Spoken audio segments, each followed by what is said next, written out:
3 bulan terakhir pengeluaran naik. Dan fokusnya itu ada pada pemenuhan kebutuhan pokok. Tapi kelas menengah ini dia harus berjibaku dengan kehidupannya, tapi memang paling berisik.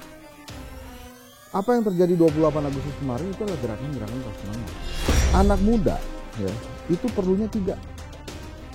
Lapangan pekerjaan, jadi mereka ingin kerja, ingin bekerja, ingin punya rumah, dan ingin menikah. Ini kan semuanya lapangan kerja. Naiknya emosi mereka terhadap ketidakberhasilan mereka untuk survive dari sisi ekonomi itu yang kemudian meledak, memuncah. Dan jangan paksa matahari terbit lebih cepat. Semuanya ada waktunya. Sama ini juga pesan buat pemerintah. Kelas menengah bisa bertahan, tapi kesabaran juga ada batasnya.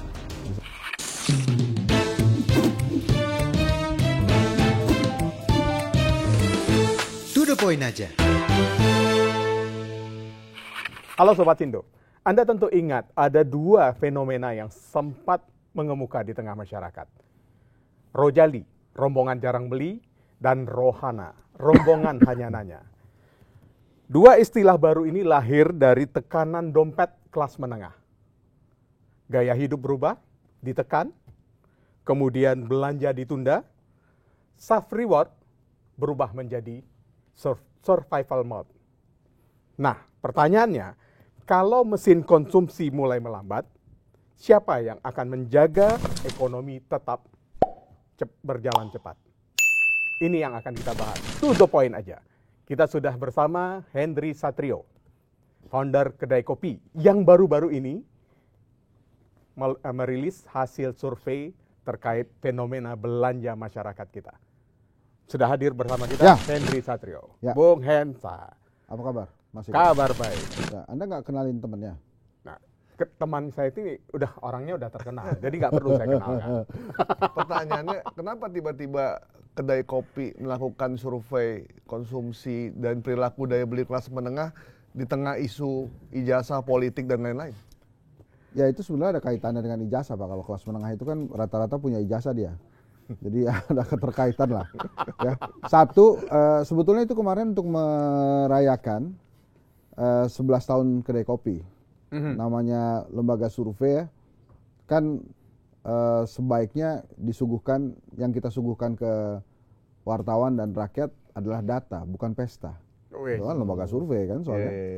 Jadilah kita diskusikan, kemudian teman-teman peneliti kedai kopi, bagaimana kalau kita cari tahu tentang gaya hidup, perilaku kelas menengah. Gitu akhirnya ya udah oke, kita jalankan online tapi karena memang nggak ada sponsor ya kan, jadi online aja. Terus masuk seribuan lebih lah respondennya, tapi kita clearkan di cleaning datanya itu di angka 932. Nah, apa yang disampaikan oleh Bang Ike tadi menarik karena ternyata di dalam hasil survei itu kenapa muncul rohani dan Rojali dan rohana dan rojali itu karena memang 3 bulan terakhir pengeluaran naik. Dan fokusnya itu ada pada pemenuhan kebutuhan pokok. Hanya memang yang menarik dari survei itu, kalau dilihat lagi ada 4% yang cinta mati sama gaya hidup. Itu kelas menengah, Bos. Gimana maksud itu? Ya, pokoknya eksistensi, terlihat keren, gaya hidup yang diikutin ibaratnya beginilah. Ya oke lah, tadinya makan nasi 2 centong, pakai ayam, pakai tempe, pakai sayur. Nah ini kita kurangin lah. Centongnya dikurangin, ayamnya dikurangin, tapi tetap bisa pedal. Kira-kira gitu tuh. Jadi memang ada yang cinta mati sama gaya hidup. Nah itu yang menarik. Tetap ke kafe, meskipun pengeluaran juga makin meningkat. Nah itu ada hasilnya. Jadi ke mall dan ngafe itu termasuk dari self rewarding. Tapi kan ada yang merubah gaya hidup nih dari self rewarding menjadi survival mode. Nah, artinya mereka ke kafe tetap, tapi sekali pesan duduknya berjam-jam gitu. Bukan cuma itu, biasanya matcha latte jadi americano hot banget. Jadi lama minum ini kan karena hot banget kan. Nah itu dia. Jadi pesan pertama itu americano hot banget. Hot banget. Jadi supaya ada kesan memang mereka nggak bisa beranjak dari kafe itu, ya karena emang nggak dingin-dingin. Jadi kalau ada yang bilang ekonomi tertekan, kelas menengah kesulitan, PHK lagi banyak, tapi kafe tetap penuh, jadi terjawab tuh. Berarti memang terjawab, memang ada self rewardingnya itu. Termasuk yang tadi fenomena Rohana Rojali. Kenapa kemudian mall tetap rame, cuma yang beli dikit. Dikit, betul. Ya karena itu. Salah satu self rewarding mereka itu ke mall. Bahkan di dalam hasil survei yang dapat diklik dan di-download di kedaikopi.co itu, website kita, mall itu salah satu tempat healing favorit kelas menengah. Healing, Bos. Jadi udah nggak ada lagi healing ke daerah pegunungan atau apa gitu ya? Ya yang ada gini loh. Kalau Mas Ike saya nih kan, olahraga di luar kan panas tuh. Ya. Olahraga di mall, wah itu kalau hitung langkah 10.000 juga, Bos. Tercapai. Jalan-jalan di tapi mall. memang tercapai. survei kedai kopi ini benar sih ya. Iya. Emang selalu benar sih ya. Emang gak bener. Tepat sih, karena kemarin saya sama adik saya ke Grand Indonesia Ah. hari Sabtu jam 11 pas mau makan siang. Jam 11 saya nganter adik saya ke lobi, habis itu saya ke ini muter nyari parkiran, nggak dapet, penuh. Saya bilang ini ekonomi lagi gimana ya, Ah. katanya lagi Susah, pengetatan lagi tough. segala macam, lagi tough, tapi kok mallnya penuh banget gitu. Terus apa yang disaksikan oleh Pak Gaib di sana? Ya banyak orang aja, ada yang makan, ada yang keliling-keliling. Kan kalau Grand Indonesia kan udah kita Itu tahu brandnya. saya rasa tuh ya, restoran, menu yang paling laku tuh yang bisa refill. Jadi bisa jadi, kan namanya satu keluarga kan, Iya. bareng-barengan nggak apa-apa lah. Minumnya apa? Pesannya satu, teh tawar bisa refill kan. Jadi minum bareng-bareng. Karena untuk nge-reward ya, memang itu nggak ada di data itu. Mungkin nanti kalau kami dapat sponsor kemudian kita dalami itu akan lebih menarik lagi. Tapi yang terjadi adalah memang pengeluaran yang tinggi di 3 bulan terakhir itu membuat memang perubahannya cukup luar biasa. Tercapture nggak bahwa ada sejumlah kelas menengah yang justru mengorbankan les anaknya. Jadi udah deh nggak usah les dulu. Yang penting mereka tetap bisa main pedal, mereka tetap bisa. Si 4% itu. Si 4% Si 4% tadi. itu. Ada bos yang gitu. Ya nggak apa-apa juga. Makanya kan ada guyonan lah ya. Ya. Wah ini kalau ketemu teman-teman SMA, teman-teman kuliah, biasanya modelannya duduk di meja, taruh handphone 2 sama kunci mobil gitu kan. Supaya untuk menunjukkan kelasnya. Bahkan saya kemarin habis ngobrol sama teman saya, kalau reuni itu nggak usah lagi dipaksa. Karena mungkin tidak semua orang suka reuni. Bisa jadi reuni itu bisa menyakitkan buat mereka. Karena kan reuni itu sebetulnya juga ajang PAMR ya. Iya, ajang gitu pamer. Untuk menunjukkan kelas sosial, kemudian keberhasilan dia gitu, dia itu siapa.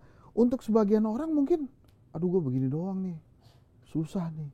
Belum lagi kalau waktu kuliah, orangnya datang kuliah terus pulang. Begitu datang, siapa nih orangnya gitu. Tapi kalau misalnya dia, ini agak lumayan, kalau mungkin reunian 5 tahun 10 tahun yang lalu, itu kan banjir kartu nama tuh. Kita pulang udah kayak habis rapat di mana gitu, kartu nama semua gitu kan. Kalau sekarang kan udah agak enak ya, ada handphone tinggal dicatat. Gitu. Jadi fenomena ini menariknya itu adalah ya memang terjadi hal-hal yang seperti ya emang kita rasakan, dompet itu ya kita rasakan. Nah, tapi memang ada reward buat pemerintah di hasil survei itu. Itu sekitar 60-an% itu mengapresiasi beberapa program pemerintah yang ada kaitannya dengan kelas menengah. Bansos, potongan pajak nggak jadi, potongan pajak, naik pajak nggak jadi. Kemudian ada hal-hal yang kaitannya memang untuk mereka tuh kayak program magang gitu ya. Saya pengen juga sih survei program magang tuh. Apakah setelah Anda magang, pada saat Anda magang, Anda ada rasa khawatir nggak? Ini kan magang kan ada waktunya bos. Iya betul. Kalau selesai, gue ngapain lagi? Ikut magang lagi kan kayak gitu. Ini kan mirip-mirip kartu prakerja kan juga gitu. Ini mudah-mudahan kalau saya salah ya pemerintah datang ke sini mengklarifikasi gitu apa yang disampaikan Hendy Satrio tuh nggak benar tuh. Jadi habis magang ada kerjaannya, itu kan bagus tuh. Kenapa Bang Hensat dan teman-teman kedai kopi harus mengcapture perilaku dan daya beli kelas menengah. Sepenting apa kelas menengah buat pemerintah sebenarnya? Kelas menengah itu kan agent of change gitu ya. Dan Pak Prabowo memang fokusnya ke level yang rakyat miskin, bahkan dia pernah bilang yang miskin sekali, termiskin dari paling miskin. Level-level kaya yang di atas itu nggak usah diurus. Justru mereka lagi ngurus dirinya sendiri, gimana caranya duitnya nggak habis kan. Ya. Makanya disimpan aja. Ada Rojali Rohana ya udah. Tapi kelas menengah ini dia harus berjibaku dengan kehidupannya, tapi memang paling berisik. Apa yang terjadi 28 Agustus kemarin itu adalah gerakan-gerakan kelas menengah. Karena mereka melek media sosial, kemudian mereka juga memperjuangkan hidup mereka. Kelas menengah ini tidak mudah memang hidupnya. Dan di era-era Pak Prabowo ini memang menurut saya kurang diperhatikan. Makanya saya seneng bener tuh hasil surveinya Kedai Kopi, ternyata saya salah. Ada 60% yang memang seneng sama program-program pemerintah. Memang yang ada kaitannya dengan kehidupan kelas menengah. Yang tadi itu gue bilang magang, kemudian ada Cek kesehatan gratis ya. Cek kesehatan gratis, potongan pajak, BPJS ada kesehatan diputihkan. Nah, itu mereka seneng tuh. Itu membantu, tapi sampai kapan? Makanya kalau kita belok sedikit, ada fenomena purbaya. Karena selama ini kan yang digembar-gemborkan optimisme, ada purbaya. Lo ngapain begini lo? Lo makin begini. Oh, itu kita suka tuh.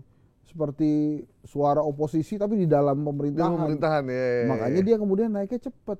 Artinya kelas menengah ini senang dengan kebijakan kalau bicara purbaya yang tidak jadi menerapkan pajak untuk e-commerce. Oh iya, itu kan pasti. Nah, misalnya gini nih, kelas menengah itu percaya sama merek. Jadi kalau apa-apa merek itu diutamakan juga, dilihat juga tuh merek tuh. Artinya kan memang kalau ada potongan pajak atau hal-hal yang mengaitkan dengan penurunan harga si merek itu, dia pasti suka. Kelas menengah itu kebiasaannya, mall itu jadi barang ini men. Mall itu jadi tempat perbandingan harga. Iya. Dengan yang online.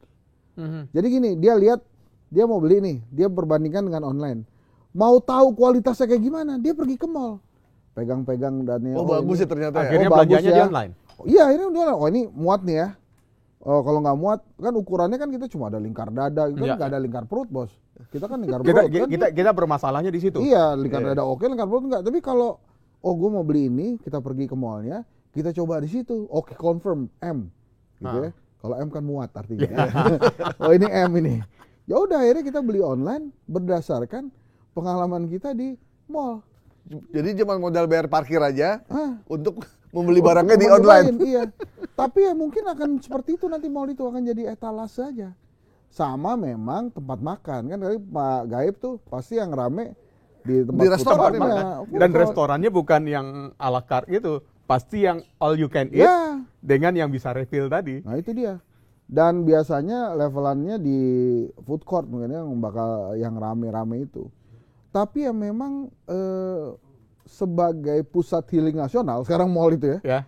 Itu ya emang akhirnya berguna gitu. Makanya sekarang terjawab juga kalau mall-mall yang kelas middle low itu banyak yang tutup.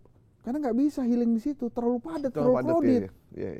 Ya kan, yang depannya I belakangnya C itu kan kita jalan tuh kanan kiri gitu, kurang oke. Tapi udah kalau, kayak ke pasar aja gitu. Ya, itu kalau di mall kan, wah agak lihat-lihat enak gitu ya, terus ya seru lah. Tapi memang saya harus akui sih, saya pernah tuh sekali Rojali Rohana itu, bahkan nggak belilah.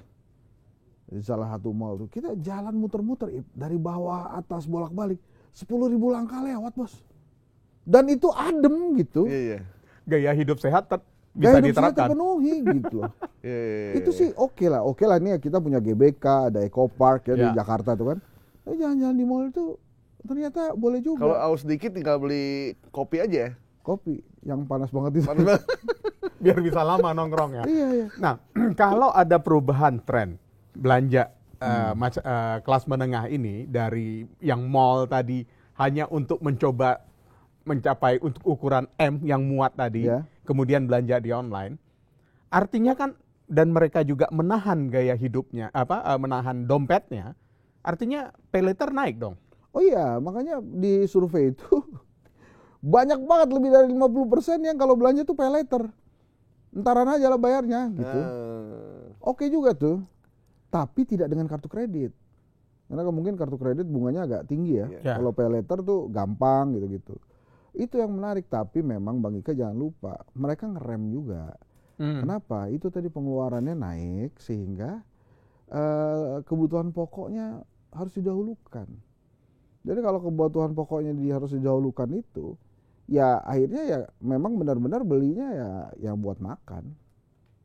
Gitu kira-kira. jadi memang mereka membeli sesuai kebutuhan yang utama dulu ya. Iya. Itu perubahan yang terjadi kelas menengah sekarang beda dengan kelas menengah yang sebelumnya. Iya.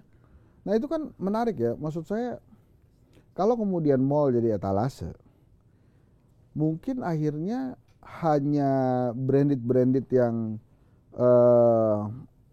punya keuntungan besar aja yang akhirnya bisa pasang di etalase mall itu. Gitu. Jadi sebenarnya kalau kelas menengah tidak diperhatikan, sebenarnya akan berbahaya juga buat ekonomi kita. Berbahaya. Terutama untuk pertumbuhan ekonomi yang dicanangkan Purbaya. Iya, berbahaya dan kelas menengah ini terkenal outspoken.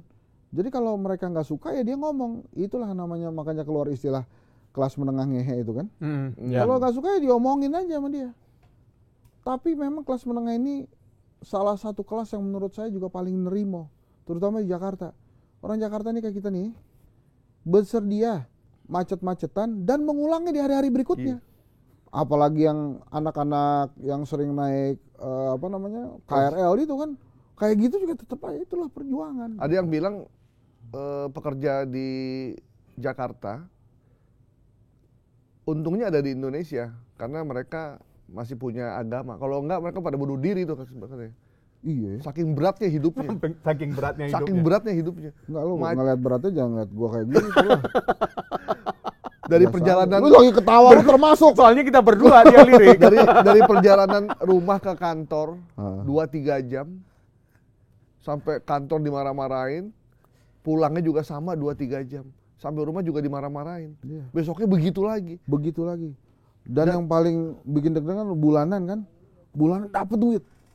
Tapi numpang lewat. Itu kan ya emang benar. Jadi memang kelas menengah itu kelas yang memang harus di take care oleh pemerintah, dan keinginan mereka itu yang sekarang kalau dilihat itu kenapa magang nasional itu jadi bagus banget. Ya. Karena mereka memang butuh lapangan pekerjaan.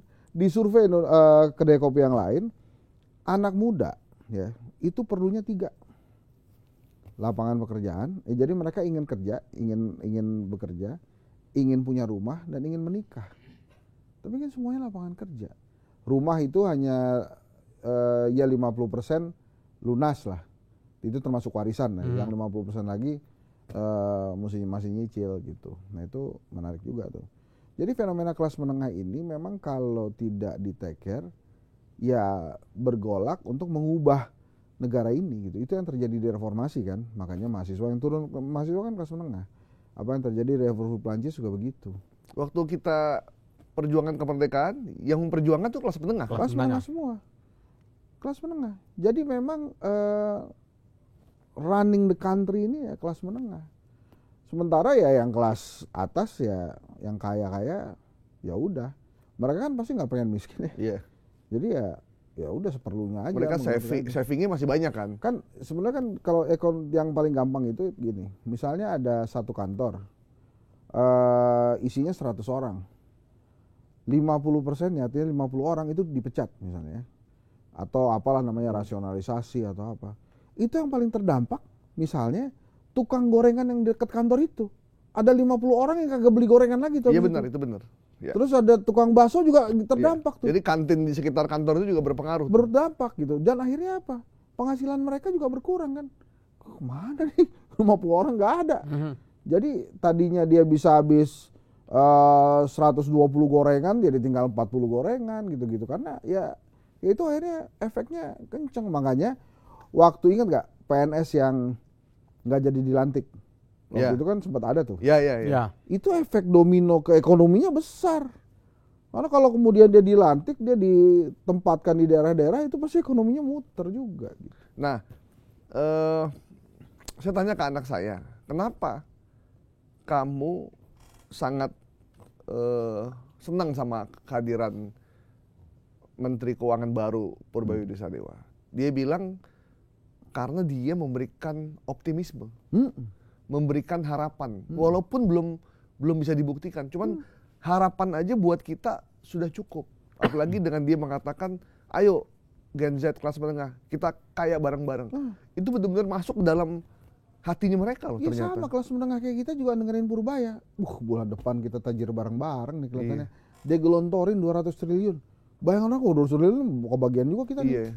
Sama Bang Himbara dia pusing juga. Tapi ya udah biarin aja, kita buktikan aja. Memang Pak Purbaya ini juga mesti diingetin. Jangan sampai bulan madunya kelamaan. Karena kelas menengah nunggu dompetnya tebel. Salah satu halnya, ntar nih akhir tahun ada bonus tahunan nggak? Nah itu kalau enggak juga agak-agak. Tapi kan itu nggak bisa dibebankan ke Purbaya seorang. Nggak bisa, itu ada menteri-menteri yang lain. Makanya gue deg-degan sama Pak Purbaya itu, nih orang kadang-kadang terlalu profesional, terlalu teknokrat. Nanti yang jawab pertanyaan Pak Purbaya aja ya, kita foto-foto aja. Oh yang dia ditinggalin sama para Menko itu? Menko ninggalin, itu secara politis men. Bahaya tuh. Terus kemudian yang ada kan yang di rapat kabinet dia nggak diajak ngomong. Itu kalau orang politik deg-degan betul dengan situasi itu. Dan Purbaya kayak santai aja. Ya makanya menurut gue jangan-jangan dia emang ya udah deh pokoknya gue tegak lurus sama Prabowo aja. Nggak gitu juga bos. Dalam sebuah sistem pemerintahan itu kan semuanya terkait. Pak Purbaya juga mesti nge-servis orang-orang pajak. Dia juga mesti nge-servis orang-orang bea cukai. Nggak bisa semuanya dikerasin. Kalau semuanya dikerasin membatu mereka semua, kan gak bergerak, yang rugi rakyat juga. Makanya Pak Purbaya hati-hati, saya ngomong begini untuk mengingatkan juga. Kan kita juga pernah ya punya seorang tokoh yang kita lulukan gitu. Karena sangat merakyat, karena adalah kita. Gitu kan.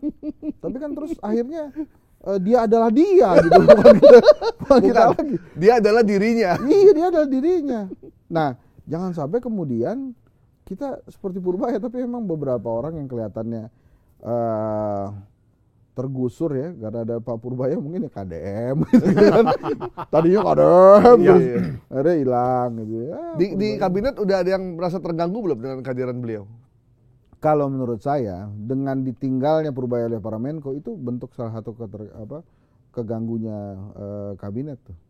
Kemudian protes-protes dari beberapa menteri kan terhadap data-datanya Purbaya itu hal yang mengganggu juga. Tapi yang Purbaya ini santai aja kan ke Pak Prabowo. Tapi kan ibaratnya sebuah tim sepak bola, kan kita semua suka sepak bola ya. Kalau ada satu pemain yang nggak bisa diatur di lapangan kan mendingan kita ganti. Daripada satu tim kacau balau, mendingan dia kita tarik keluar. Kan begitu, jangan sampai akhirnya Pak Prabowo punya pikiran begitu. Ini Purbaya kok dia jadi berisik, repot-repot. Nah satu lagi. Pak Prabowo ini salah satu kekaguman saya itu dia orangnya memang kan udah selesai dengan hidupnya ya. Jadi apapun nasionalisme gitu buat negara. Nah, terkadang ada pemimpin-pemimpin yang kalau anak buahnya lebih gede, akhirnya dicat-pecat tuh, digeser.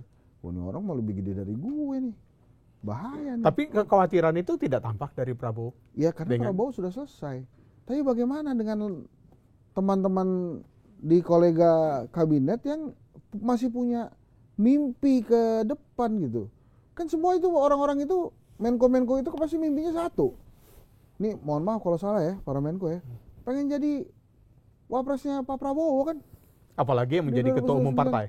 Iya pasti pengen kan. Emang Gibran nggak pengen? Pengen. Saya juga pengen. Jadi maksud saya gini bos. Ya berperan mesti agak luas kalau dalam politik itu. Dan ya satu juga yang saya catat sih, kan ada alasan ya para menteri-menteri keuangan yang lain tidak seperti Pak Purbaya gitu. Saya mencatat 2 orang menteri keuangan aja yang nyentrik memang. Yang pertama Mar'i Muhammad. Nah yang kedua ini Purbayudi Sadewa gitu. Menarik lah dua-duanya. Omongan kayak bareng-bareng itu namanya menghipnotis banget. Iya benar-benar. Dan itu yang sangat disukai oleh kelas menengah. Ya disukai gini, kelas menengah itu nggak berharap kehidupan mereka membaik bos setelah ada Pak Purbaya ini. Tapi betul kata Gaib tadi, kan nggak bisa kita nyalain Purbaya, kita hanya bergantung ke Purbaya. Harusnya Menteri Perdagangan harus gerak juga. Misalnya nih, Emang selama ini Menteri Perdagangan nggak gerak? kalau menurut gue sih karena Purbaya disukai jangan-jangan begitu tuh. Misalnya, itu tuh ada, gue baca sih di media, kita itu ekspor kelapa bulat, men. Jadi kelapa bulat itu diekspor. Iya. Akibatnya stok kelapa bulat di dalam negeri itu kurang. Jadi naik tuh si kelapa bulat itu harganya. Akhirnya rendang makin tipis, opor makin encer gitu-gitu kan. Itu kan nggak bisa Purbaya yang take care itu kan. Iya. Harus ada Menteri Perdagangan yang take care itu juga. Menteri Pertanian yang take care itu juga gitu. Itu kelapa bulat. Nah itu gue baca juga kenapa kelapa bulat pada diekspor. Kenapa dalam negerinya nggak diurus. Ternyata kalau ekspor kelapa bulat itu karena dianggap tanaman rakyat, biayanya 0. Jadi kalau lo ekspor kelapa bulat tuh, lo untung seuntung-untungnya buat lo itu. Nggak dapat, negara nggak dapat tuh. Nah, Sementara begitu dari negara yang impor kelapa bulat tadi ngirimkan ke kita dalam bentuk santan atau minuman gitu ya. Ya itu makanya. Nah kan itu nggak bisa Purbaya sendiri. Nah makanya menurut saya Bisa nggak Purbaya mungkin dikerjain? Oh ya mungkin lah. Kalau dalam tim sepak bola, kalau dia nggak dapat bola kan lama-lama ini orang ngapain sih di situ nggak dapat bola, aja jalan-jalan, ini kan nggak bisa ngapa-ngapain juga. Nah kalau Bung Hensa sendiri menilai, apakah karena Purbaya ini sangat disukai oleh kelas menengah, sehingga kebijakan Purbaya ingin memperketat impor pakaian bekas ilegal, yang mana kelas menengah suka dengan thrifting, itu tidak ada gejolak yang ramai di tengah masyarakat? Karena nggak banyak kan yang suka thrift itu ya. Gen Z ada beberapa lah ya. Tapi kan maksud saya mereka itu karena tadi menjaga pengeluaran, karena pengeluarannya naik terus, maka fokus ke bahan pokok. Kalau nggak penting-penting banget beli baju, nggak beli baju, bos. Itu benar. Paling ntar nunggu lebaran aja. Ini kan kita baju masih bagus. Apalagi saya nih di endorse mulu. Dikirimin lagi batik, kirimin batik lagi. Gue kapan belanja thriftnya? Tapi memang pembelian tekstil memang agak menurun. Baju juga nggak banyak dibeli karena mereka yang tadinya menyimpan baju banyak, akhirnya pakai baju yang ada aja. Iya, cukup yang ada aja. Tapi yang belanja untuk gaya hidup tadi, untuk pedal, pedalnya sendiri udah berapa? Ke kafe. Belum lagi kalau kita perhatikan olahraga lari yang menjadi tren, yang saya baca juga dari hasil survei kedai kopi. Lari paling atas lari tuh. juga paling tren. Walaupun lari culture ya. Ya, lari culture. Itu lari culture itu kan biayanya akan lebih mahal. Mahal, iya. Sepatunya aja udah jutaan. Lari culture itu menurut gua masih oke lah kalau dia lari. Yang paling gua nggak masuk akal itu joki Strava, bos. Lu nggak lari, tenang-tenang lu suruh orang lari, bayar 300 sampai 500 ribu. Demi itu ya, demi. Iya. Terus hasilnya lu upload gitu kan. Astagfirullahaladzim. Itu cuma ada di Indonesia kayaknya, kayak Iya gitu. kelihatannya begitu, emang kayak hidup. Nah, tapi balik lagi ke menteri tadi ya. Gue yakin dengan sistem komandonya Pak Prabowo, menteri-menteri ini nggak ada yang berani ngeyel. Pasti nggak ada yang berani ngeyel. Jadi so far pasti ya Pak Purbaya itu akan didukung, tidak berani terang-terangan seperti kata lo tadi gitu. Dijegal-jegal nggak akan. Jadi berani. pesannya jangan tinggalkan Purbaya sendirian. Ya kalau menurut gue lo temenin aja dulu Purbaya. Jangan jauh-jauh gitu. Ya pacar 5 langkah lah. Gitulah kira-kira. Jadi sering-sering ngobrol aja. Dan dia kan udah ngomong gitu, harusnya ngomong sama gue. Ntar kalau gitu ya gue keluarin, gue turunin. UMKM kan, Menteri Maman kemarin gitu. Satu lagi sebetulnya, tapi ini nggak tercapture sih. Saya ngobrol tuh ya sama tetangga-tetangga sih. Kelihatannya hansip saat Pak ya kalau ekonomi makin berat sih kita sih kerasanya kenapa? Makin banyak preman. Ya kayak misalnya di convenience store tuh yang mart-mart itu, itu bisa shift-shiftan, tadinya cuma 2 shift jadi 4 shift. Ya karena kan orang pengen makan. Ya itu kan baru-baru ini ada gesekan di Eco Park kan, yang foto 500 ribu itu. Terus akhirnya naik lagi eskalasinya gara-gara Ismail Fahmi nulis, gua lari di foto-foto kan gua gak nyaman. Nah itu kan sebetulnya kan bentuk ya memang cari uang ya, tapi kan ada privacy juga. Tapi kalau yang Eco Park itu akhirnya naik tuh. Karena orang nggak boleh foto-foto selain anggota mereka gitu kan. Yang sudah menjadi member. Nah itu kan juga pergolakan kelas menengah sebenarnya. Bagaimana mereka survive di Jakarta. Itu jadi penting. Di Jakarta Pak, kan lu nggak bisa ngurusin diri lu sendiri. Anak bini lu mesti diurus. Dan itu kan juga bukan cuma itu aja.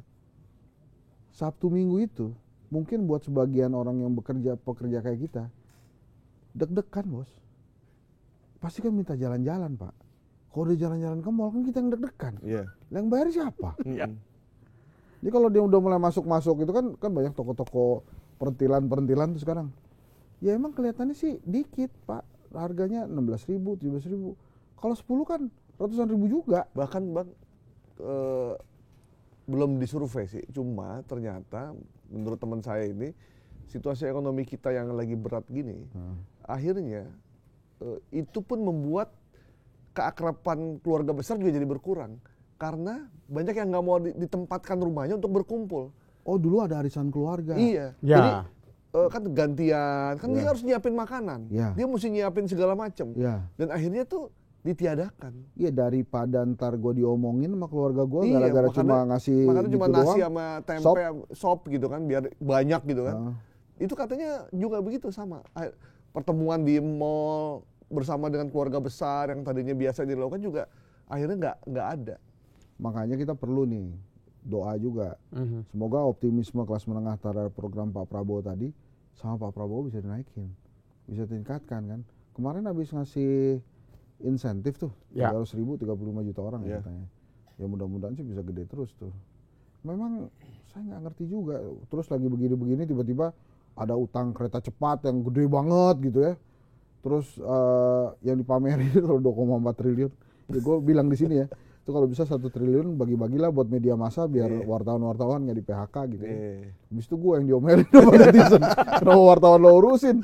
Jadi gue bilang itu wartawan banyak anggota IKAVI Komulpat gitu. Jadi kalau bisa mereka jangan dipecat gitu. Tapi optimisme itu memang harus. Masalahnya kelas menengah itu optimisme itu ada batas kesabarannya. Jadi nggak sepanjang masa optimis gitu kan. Kalau zaman perjuangan kita dulu kan banyak sekali pahlawan kita yang optimis bakal merdeka. Nah itu kan nggak ada batasnya tuh. Tapi kalau kelas menengah sekarang kelihatannya ada batasnya gitu. Dan naiknya emosi mereka terhadap ketidakberhasilan mereka untuk survive dari sisi ekonomi itu yang kemudian meledak, memuncah. Nah di hasil survei itu banyak banget kelas menengah yang cari tambahan dari cara gig itu bros. Jadi tambahan pakai online gitu, jualan ini, jualan itu, supaya dapat pemasukan. Ya akhirnya mereka, ya kita punya survival mode sendiri aja. Gimana caranya untuk hidup gitu. Nah, survival mode ini biasanya nggak lama kan akan bertahan. Ya kalau punya tabungan bisa mantap, tabungan lama-lama dikikis. Ya lama-lama kan jadi mantap, makan tabungan. Iya itu kan udah kita lakukan sejak zaman COVID tuh, mantap itu. Ya ini kita begitu. Nanti begitu, misalnya gini ya, saya kan juga pernah jadi karyawan tuh. Kalau akhir-akhir tahun itu, kita udah ngebayangin bakal bisa bayar KTA, bisa ngelunasin ini, ngelunasin itu. Kalau nggak keluar Pak, stres juga Pak. Tahunan itu bonus tahunan kan udah lama tuh nggak ada tuh ya. Iya. Nah itu apalagi kalau buat perusahaan kan berat ngeluarin bonus tahunan karena sebentar baru bonus tahunan nih Desember, ntar Februari Lebaran harus keluarkan gitu. Ini lagi. Jadi ya memang kondisinya hari ini ya seperti yang di survei itu. Ada yang bilang sebenarnya buat pemerintahan manapun ketika dia memimpin Indonesia sebenarnya dia itu sangat diuntungkan karena masyarakat kita tuh dinilai tidak rewel sebenarnya. Ya. Dia tidak rewel dan bahkan Bank Dunia sempat bingung melakukan melihat situasi masyarakat kita yang kelas bawah, yang miskin gitu dengan kelas yang menengah. Dia di kategori miskin, tapi dia punya motor 2, dia punya PlayStation, tapi rumahnya cuma sepetak. Kelas menengah hidupnya berat, tapi tetap main ke kafe, tetap happy. Makanya orang bilang Indonesia tuh negara yang masyarakatnya paling bahagia nih. Anomali ini memang cuma ada di Indonesia kali. Iya bos, ngontrak, mobil 2. Iya. Bahkan Nah, itu. dipasangin stiker rakyat miskin aja nggak mau. Nggak mau, gengsi dong. Tapi dia terima bansos. Iya, lo boleh kasih gua bansos, tapi jangan tempelin gua rakyat miskin gitu. Misalnya nih, ada survei lagi, money politics boleh nggak? Wah nggak boleh, kita harus laporin. Tapi kalau Anda boleh nggak terima money politics? Boleh gitu. Jadi kalau dia dapat boleh, kalau orang lain jangan. Gitu. Jadi maksudnya harus berbagi-bagi juga gitu. Nah itu kan fenomena yang menarik, bahkan untuk makanan pun apa aja bisa enak, Ip. Kalau memang adanya cuma itu, nasi panas, Ya. tempe goreng, sambal bawang, itu Udah. juara bos sudah. Alhamdulillah kalau ada kecap, ya lapar dah gua. Jadi maksud saya, ya kelas menengah Indonesia segitu. Nasi, sayur asam, ikan asin, itu kan makanan paling enak sedunia tuh. Nggak usah kita pakai steak yang pakai pisau, itulah kagak usah. Jadi maksud gue ya itu benar juga. Jadi memang ya kelas menengah tough. Gimana negara merawat kelas menengah yang sebenarnya asik sebenarnya? Kelas menengah Indonesia tuh asik sebenarnya. Jangan diganggu kenyamanannya. Misalnya nih, Kenyamanan seperti apa? misalnya gini, tiba-tiba ada aturan naik mobil, ya, atau misalnya ada aturan satu keluarga cuma boleh punya 1 mobil, itu kelas menengah pasti ngomel. Ya terserah gua dong, mau berapa. Ingat nggak waktu ada gubernur aturannya nggak boleh ada motor masuk ke Sudirman Tamrin, Ya. kan ngomel. Dia maksudnya jangan dihilangin kenyamanan nih, biarin aja mereka hidup gitu aja. Karena gitu. itu yang membuat bisa dia bertahan ya. Iya, ingat nggak kelas menengah tuh keajaiban yang lain. Waktu kita mesti pakai e-tol, Iya. itu kan marahnya kayak apa tuh? Enak aja lah, gue punya duit, pokoknya gitulah. Iya. Akhirnya kan, tapi enaknya kelas menengah di Indonesia tuh kalau dipaksa nurut Iya. udah. Nggak ada tiba-tiba harus pakai e-tol semua, mau gimana? Nggak bisa lewat, akhirnya beli juga gitu. Jadi emang kadang-kadang kelas menengah di Indonesia, terutama di Jakarta ya harus dipaksa aja.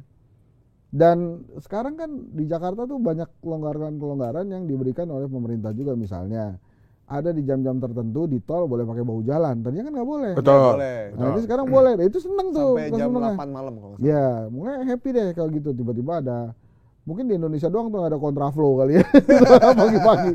Ya udah gitu. Dan semuanya tuh enak gitu. Saya pernah ngobrol ya sama beberapa orang waktu buruh demonstrasi. Iya. Kan pada marah-marah tuh, buruh nih bikin macet aja. Saya pikir, lah, lu oke kerja di Sudirman, Tamrin, Kuningan. Oke, lu berada tidak di atas tanah, lebih dekat ke Tuhan gitu ya, karena Ya. lantainya 30, 20. Tapi kan lu tetap digaji, Buruh juga. buruh juga. Tapi kadang-kadang kelas menengah tuh nggak ngeh gitu. Kalau mereka itu bagian dari pekerja juga. Jadi saya sih gini ya, ada optimisme di rakyat Indonesia, terutama kelas menengah pada program Pak Prabowo itu tercapture dalam hasil survei. Ya. Survival mode mereka tercapture juga dalam survei. Nah ini tinggal bagaimana negara memanage kesabaran mereka aja, gitu. Kalau menurut saya sih, jadi kayak misalnya free masuk Ancol tuh mereka seneng tuh, oke gitu, berbondong-bondong. Iya. Terus kemudian program-program yang sederhana-sederhana kayak ulang tahun Jakarta, Transjakarta gratis. Itu Rp1 gitu. Itu seneng aja. happy. Iya, Malah Transjakarta jadi rame, jadi penuh. iya cuma begitu-begitu tuh happy aja. Ada mall yang menyediakan tempat mainan anak-anak gratis kan Ya, di betul. daerah selatan tuh. Saya ngerasain tuh Pak, dulu waktu masih jadi staff, kita ke mall, abis itu kita taruh aja anak kita di situ, kita tungguin aja, dia main sendiri tuh kan, gitu Pak. Abis itu pulang ya makannya juga di warung dulu gitu. Nah, sekarang Mbak, kepadatan KRL dan MRT itu semakin tinggi, Bang. Semakin Semakin tinggi, tinggi, betul. Karena mereka tetap bawa mobil, tapi mereka Parkir parkir di LRT. setelah itu mereka naik KRL. Artinya kalau transportasi umum ini diperbaiki kualitasnya, maka kelas menengah juga jadi happy Pak. sebenarnya. Happy. Lagi happy-happynya kan lagi terbiasa naik LRT, tiba-tiba mati suruh jalan. Jadi ya, ini gimana sih? Lagi happy-happynya juga gitu. Tapi menariknya lagi, definisi kelas menengah sih. Gue tuh sebenarnya begini ya, waktu Pramono Anung mindahin pedagang fauna barito itu, Ya. Kelenteng Agung, Kalau Kelenteng Agung. kan ada statement tuh dari Mas Pram ya. Tidak ada lagi satu orang punya 15 kios. Indonesia tuh daripada di Jakarta, ketimpangannya itu bisa kayak gitu. Ada yang cuma nungguin kios, ada yang cuma punya kios setengah, ada yang jadi mafia kios. Iya. Itu Jakarta tuh canggihnya gitu tuh. Dan Mas Dan Pram, semua berada di kelas menengah. iya, dan Mas Pram ngomong kayak gitu, gue juga nggak yakin tuh. Si orang yang punya 15 kios itu, apakah nggak akan beli-beli kios paling banyak juga tuh, nggak yakin juga. Tapi ya itulah fenomena gitu. Jadi menurut saya yang buat gue paling menarik dari hasil survei yang dilakukan oleh teman-teman kedai kopi itu adalah dia menjawab apa yang kita rasakan. Oh iya ya bener ya. Oh iya bener ya. Online misalnya. Oke. Tetap masuk ke brand-brand tertentu yang punya toko-toko di mall gitu ya. Cuma ya dipegang, dicek. Habis itu pesannya online gitu. Belum lagi kan terkadang ada beberapa toko di e-commerce itu yang sebetulnya ngambil barangnya sama yang dijual di mall-mall itu. Jadi dia ambil langsung ke pabriknya, jadi emang lebih murah gitu. Mungkin nggak kelas menengah kurang dapat perhatian karena ketika pemilu suara kelas menengah tuh lebih kecil daripada suara kelas bawah. Kalau menurut saya sih bukan itu. Menurut saya karena pemerintah ini sadar betul bahwa kelas menengah ini menemukan cara survive sendirilah gitu. Tapi emang yang miskin ini, kalau lo dengerin pidatonya Pak Prabowo itu memang paradoks banget. Indonesia kaya raya cuma 70 tahun, ada rakyatnya usia 70 tahun masih ngais beca. Itu yang perlu di capture. Kenapa? Karena di dunia yang dilihat kan angka kemiskinan. Angka kemiskinannya berapa nih? Negara paling miskin, nggak ada negara kelas menengah terbanyak paling bahagia gitu, nggak ada. Jadi memang indikatornya adalah angka kemiskinan. Dan itu kan di debat-debat calon presiden, calon kepala daerah kan pasti ada angka kemiskinan Ya, kita pengentasan naik terus, kemiskinan itu naik selalu terus. jadi tema debat. Karena nggak ada yang mau jadi miskin termasuknya orang paling kaya. Nah, kelas menengah dianggap pemerintah mungkin sudah tahu cara hidupnya tuh, survivalnya udah ngerti sendiri. Walaupun itu tadi kalau nggak diurus meledak, heboh. Ya udah terjadi di mana-mana lah. Tapi kan kelas menengah ini memang jarang yang menjadi perhatian oleh pemerintah kan kalau sebenarnya kalau ya kita makanya lihat. hal-hal kayak program magang, kemudian Koperasi Merah Putih itu termasuk program buat kelas menengah tuh. Karena mereka seperti menganggap itu bisa jadi lapangan pekerjaan gua tuh. Karena saya bisa jadi eksekutifnya si pengurusnya si koperasi. Itu kan, nah itu yang harus dijagain tuh sama Pak Prabowo. Karena waktu zaman Soeharto kan ada KUD tuh. Ya. Itu kepanjangannya kan Ketua Untung Duluan. Itu bukan Koperasi Unit Desa tuh. Ini jangan sampai Koperasi Merah Putih ini kayak gini juga. Makanya pendidikan tentang koperasi itu, edukasi tentang koperasi harus dilakukan. Tapi itu dianggap salah satu hal yang dekat dengan kelas menengah. Tadinya kan gue pikir tuh Koperasi Merah Putih kan untuk masyarakat bawah. Masyarakat bawah tuh. Enggak juga, Bos. BUMDes itu kan yang jadi ya orang-orang terpelajar juga yang jadi direkturnya. Nggak kemudian siapa gitu, lo nggak kerja sini jadi BUMDes. Sebenarnya kalau buat memanjakan kelas menengah itu sebenarnya simple ya. Kayak di DKI misalkan, tiba-tiba gubernur DKI menambah jumlah jam kunjungan perpustakaan tim. Sampai jam 10 malam. Sampai jam 10 malam. Dan ternyata jam 10 malam itu, karena saya udah kesana sama anak saya dan dia menyambut dengan sukacita, itu penuh banget. Jadi sesimpel itu sebenarnya kalau untuk membanyak kelas menengah ya. Healing, Bos. Kalau menurut gue yang penting buat kelas menengah tuh, dia bisa healing, dia bisa relaksasi dengan santai, dengan caranya dia. Lu jangan marahin kalau orang-orang cuma rojali, rohana gitu, cuma lihat-lihat, cuma nanya-nanya doang, marah ntar nggak datang, men. Dia cuma jalan-jalan doang, lihat, pegang-pegang, keluar lagi, pindah, ada sale, masuk gitu, nanya-nanya, wah sale-nya aja masih mahal nih, keluar lagi, ya udah emang begitu. Jadi ya selama kebutuhannya masih ada, ya nggak beli lagi gitu. Dan jangan ganggu kenyamanan kelas menengah. Sekarang konser, kenapa kemudian konser banyak banget yang nonton? Ya healing lagi aja, pengen santai gitu, nyanyi, ketawa-tawa. Masalah abis itu ngutang, beda urusannya. Kan begitu, Bos, lucu gitu. Ya kita ini kan juga kadang-kadang, gue juga sering ketawa juga sama diri gue sendiri gitu. Kita ini weekend bukannya nyantai, deg-degan. Kita jalan-jalan kemana? Jalan ke mall, mau ngapain? Jalan ke mall. Cuma udah lihat-lihat aja. Teorinya tuh lihat-lihat doang, tapi ya tetap aja ada juga yang dibeli tuh. Tapi ya itulah. Tapi ya kita harus optimis lah sama Indonesia, karena kita ini kan menurut gue salah satu keajaiban dunia lah. Beratus-ratus, beribu-ribu suku, agama macam-macam, kita tetap jadi negara yang kuat gitu. Luar biasa. Jadi kita kan disebut negara yang unik.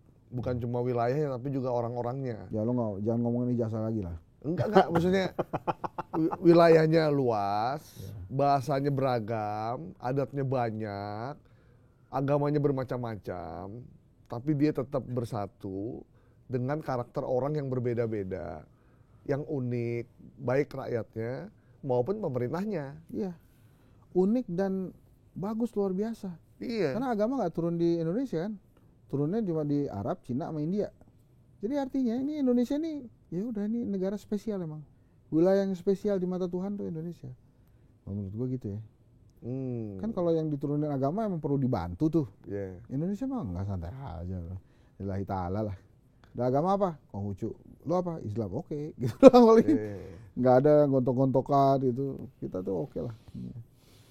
Tapi gue setuju sama lo tuh. Memang jadi pemimpin di Indonesia itu paling enak. Selama kenyamanannya nggak diganggu ya ada aja terus. Nah, kalau dengan adanya fenomena Rojali dan Rohana tadi, dan banyak ini dia ada di kelas menengah nih. Bagaimana Indonesia itu bisa menatap pertumbuhan ekonomi yang digaung-gaungkan bisa mencapai 8%? Nah itu kita kasih Pak Purbaya lah. Dia kan bilang kasih saya waktu lah. Di 2026 ini kan dia bilang hampir 6% atau 6% lebih dikit. Ya kita tunggu aja. Tapi kalau misalnya benar-benar 8% itu enak banget, Bos. Enak banget, mudah-mudahan ya. Sebenarnya dengan potensi yang kita miliki, sebenarnya kita bisa aja nambah pertumbuhannya lebih tinggi dari yang sekarang ya. Iya. Dan menurut gue sih dalam kehidupan kita ini perjuangan-perjuangan itu tetap ada. Dan memang perjuangan itu dalam sebuah negara diwakili oleh perjuangan kelas menengah. Ya itulah, kelas menengahnya kita inilah kelas menengah itu. Semua revolusi dan pergerakan itu dimulai dari kelas menengah. Iya, makanya memang harus diurus, jangan dilupain. Memang kita punya survival mode sendiri. Cuma kalau lama-lama ditinggalin ya akhirnya nggak bisa juga gitu. Itu yang bahaya. Iya.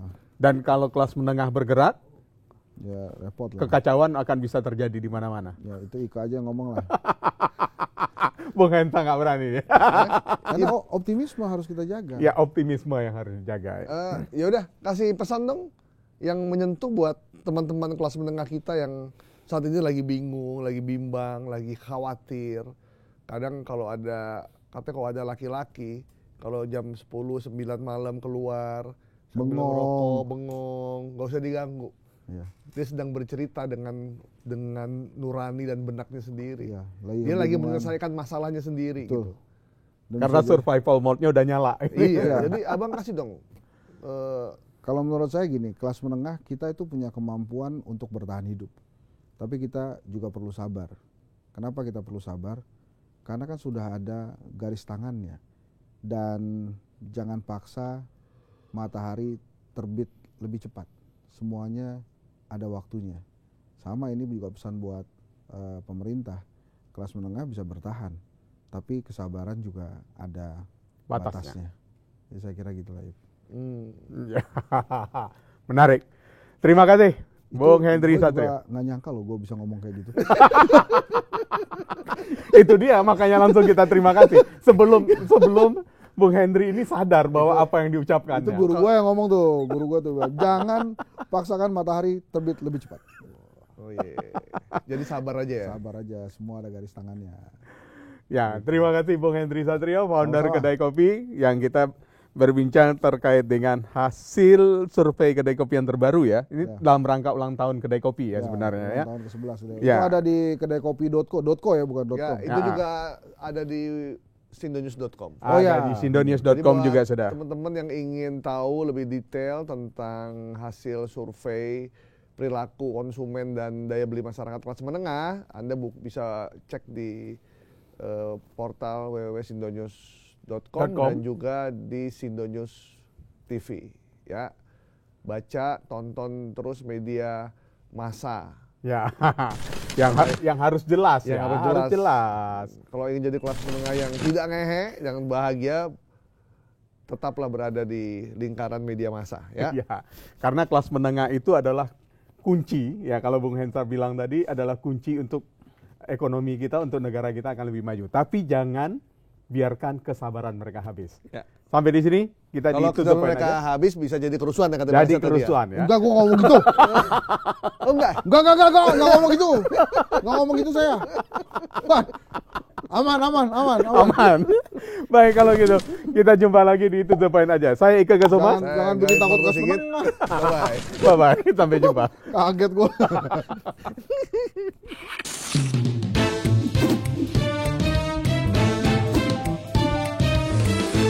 To the point aja.